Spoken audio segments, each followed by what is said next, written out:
Muy buenos días para toda nuestra audiencia. El día de hoy vamos a basar nuestra emisión en la novela La Vorágine y haremos una breve comparativa con la situación actual que atraviesa el país. Para comenzar, pues tendremos en cuenta que esta novela está situada en la era del caucho en la región colombo-venezolana y en este momento nos acompaña pues Harold Rodríguez, quien ha estado más empapado con el tema, así que bienvenido, Harold. Buenos días Valentina y muy buenos días para todos nuestros oyentes. Gracias por la bienvenida. Para empezar, este texto es muy interesante, dado que abre las puertas para ver la situación que sufrieron algunos indígenas. Principalmente la historia se inicia cuando en la lectura lo que uno menos espera es que cuenta una historia demasiado fuerte, ya que empieza con el relato de Arturo Cova, que es un hombre apasionado, que quiere tener una historia de amor eterna y con quien establecer su vida en general. Empieza narrando de hecho sus deseos y empieza a mostrar cómo es su historia con Alicia. Entonces de primera mano uno se imagina una historia de amor súper apasionada, con obstáculos y porvenires, pero no de gran magnitud como lo muestra allí.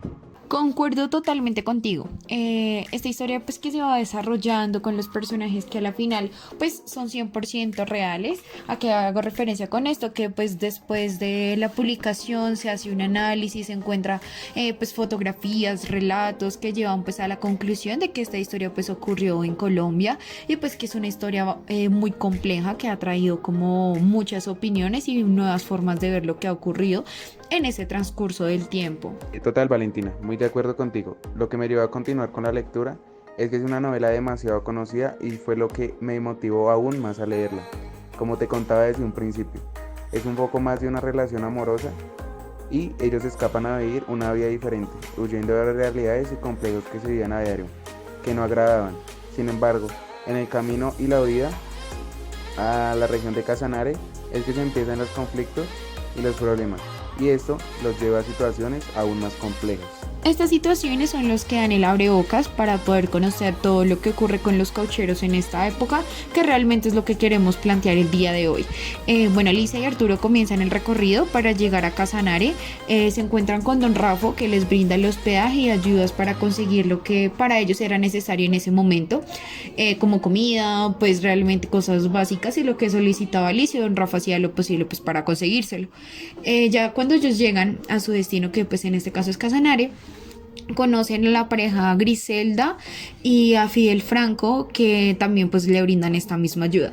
Fidel era dueño de una fundación que pues al final de la historia él termina empeñando a Zuleta, que es como uno de los más grandes ganaderos de ese entonces, y le ofrece a cambio 1000 reses, pues a un precio muy cómodo, lo cual resulta siendo una estafa debido a que Zuleta estaba como en un conflicto un poco fuerte con Barrera, y pues aquí es el momento como más importante de la historia pues desde nuestro punto de vista o de mi punto de vista, porque entra Barrera a esta historia. Sí, Valentina, acá creo que podemos detenernos un poco y pensar y establecer el punto importante, que en este caso es el personaje de Barrera, el cual era el cauchero, que con la explotación del caucho prometía las más grandes riquezas por un trabajo más simple y menos complejo.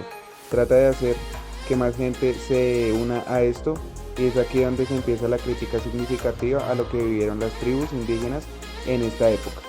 Fueron tomados como esclavos y los llevaron a la explotación total, donde los torturaban, manipulaban y exterminaban con el único fin de conseguir el caucho lo más pronto posible.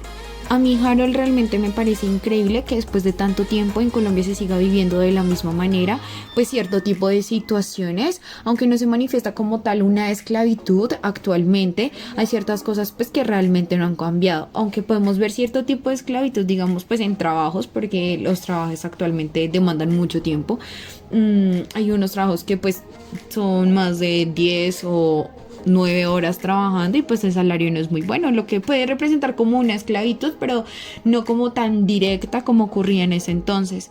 Bueno, pues poniendo de referencia al paro nacional, hablando un poquito de lo que actualmente pasa en el país, se ve que los indígenas realmente en ese momento no son ni tomados en cuenta, ni la gente lo ve como los representantes o los antecesores de nuestro país, los que pues dieron el fruto para que estuviéramos hoy con una cultura un poco más explícita. En este caso, pues como te indico, no son tomados en cuenta, se les cataloga como vándalos y personas que buscan dañar la vida cotidiana, como pues cuando realmente lo que ellos están buscando es tener como una equidad y tranquilidad hacia sus tribus, donde puedan vivir y se les respete sus derechos básicos y fundamentales. Pues uno de ellos, lo más importante para ellos es que su territorio no se invada con el fin de buscar beneficios propios, como ocurría pues en la época de la cauchería, donde pues llegaban y se les invadía al 100%, y lo que hablábamos anteriormente, los traumas, las torturas, las masacres en general que se le brindó, que se le dio a los indígenas en ese entonces. Y no solamente a los indígenas en Colombia, las minorías en general no son de real importancia o no se le da la importancia que se debería darle. Se maneja un sistema democrático que realmente no lo es. Acá con el voto se hace la alusión de tener un país democrático y un mejor país, cuando detrás del telón lo que se hace es silenciar aquellas voces que están en contra de los gobernantes. Ya que pones el tema de las manifestaciones, podemos rescatar que en su mayoría esas manifestaciones son pacíficas, por no decir que todas, pero son abatidas por el ESMAD, donde tenemos casos de muerte a manos del Estado y la fuerza pública. Hay un algo de sangre como lo había en esa época. No se respeta la integridad humana y el derecho fundamental que es la vida. En Colombia se necesita realmente es una reestructura, no solo como en el ámbito del gobierno y el Estado en general, sino para todas las personas que viven en el país, es decir, para todos los colombianos. En Colombia todos tendemos a ser como muy individualistas, desde que a nuestro alrededor las personas que nos interesan, nuestros amigos, nuestros familiares o simplemente nuestros conocidos se encuentren bien, pues realmente no nos preocupa qué es lo que le pueda ocurrir al otro o en qué condiciones se encuentre otra persona, y pues realmente haciendo como un análisis, ese es el inconveniente que sufre la ciudadanía colombiana. Nos hemos acostumbrado a, como una sociedad, a ser egoístas y acabar con todo lo del otro siempre y cuando para nuestro propio bienestar esté bien. Pues como se puede evidenciar en la obra del caucho, y más que en esta historia de la vorágine que no solo se centra como en la historia de amor entre los personajes, creo que la crítica principal es la crítica social que se le hace a lo que ocurrió en ese momento y cómo lo interpreta también el autor. Totalmente de acuerdo contigo, Valentina.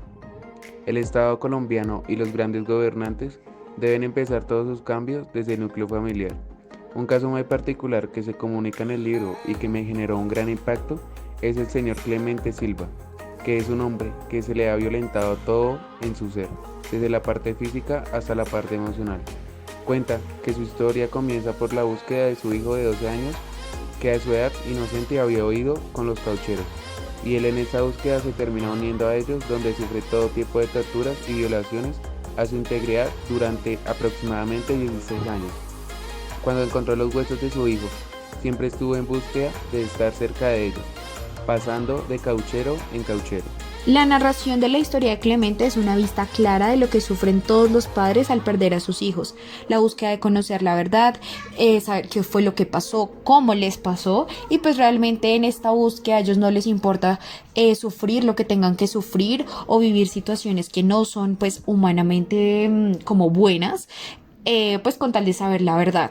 Digamos que un ejemplo como de la actualidad, aunque no es tan reciente, sí puede ser uno muy claro también, y es la madre y los familiares de los falsos positivos, las madres de Soacha que han sufrido todo tipo de abuso, donde sus hijos fueron reclutados y pasados como guerrilleros para brindarle un resultado al gobierno, y pues que todos estos jóvenes dejaron un hueco enorme en sus familias y en sus conocidos. Las familias viven en busca de paz y de saber qué fue lo que realmente les pasó a sus hijos. Creo que en este punto a Colombia le falta eso, empatía. Como país deberíamos brindar como una explicación real y certera, más que cualquier tipo de indemnización, porque pues realmente ni la cantidad más grande de dinero va a poder devolverle la vida pues a esos jóvenes, y también que se dejó como algo muy injusto para estas familias. Y pues otro ejemplo en la actualidad es lo que se vive pues en base al paro nacional. Pues como les comentaba, las marchas que ha tenido, las manifestaciones que se han tenido en el país, pues ha dejado tristemente muertos en las calles. Entre eso también hemos visto que han rondado videos en redes sociales donde vemos a las madres gritando y sufriendo pues el ver a sus hijos muertos, que solo les entreguen el cuerpo. Y pues es un dolor que como patria deberíamos ya como frenar. Esto ya no debería seguir de esta manera. El país tiene que generar cambios. No es justo que un estudiante o un joven o ya sea un mayor de edad, un abuelo o una persona en general salga a manifestarse en contra de algo que no le parece, que teniendo en cuenta que la Constitución de Colombia es un derecho, les arrebaten la vida porque no concuerdan con los ideales que tiene en este momento el gobierno. Y lo más triste de todo es que al gobierno no le importa. No buscamos como, o sea, no se busca en general como que el gobierno sienta que, ay, no, lo siento mucho, o que salga a pedir unas disculpas públicas, sino que se haga realmente un cambio desde adentro. Y como les comentaba, el cambio también es desde adentro de nuestros núcleos familiares, pero también desde el gobierno, y generar como esa empatía, porque ellos lo tienen todo y nosotros pues hemos brindado todo para que ellos lo tengan. Entonces es como esperar, y lo que se espera es que realmente se haga un cambio donde se cumplan los derechos fundamentales, y pues el primordial y el más importante es el derecho a la vida. Sí, claro, son situaciones que todavía podemos ver hoy en día. Los familiares son los que más sufren en estas pérdidas. Colombia ya está llena de sangre y, como decíamos al principio del programa, es increíble que después de tanto tiempo la situación en Colombia sea muy parecida. Se violan los derechos fundamentales, no se respeta la vida y se juzga por la diversidad. Los indígenas, quienes han sido siempre discriminados, desplazados y tratados como un ente fuera de Colombia, son los que más deberíamos ofrecerles respeto y ofrecer disculpas por todo lo que ha ocurrido con ellos, y empezar cambios realmente notorios. Exacto, Harold. Bueno, pues lamentablemente ya se nos acabó el tiempo para el día de hoy. Muchas gracias por tu compañía y por tu tiempo, y a toda nuestra audiencia, muchísimas gracias por escuchar todo el programa, y que tengan ustedes una muy feliz tarde.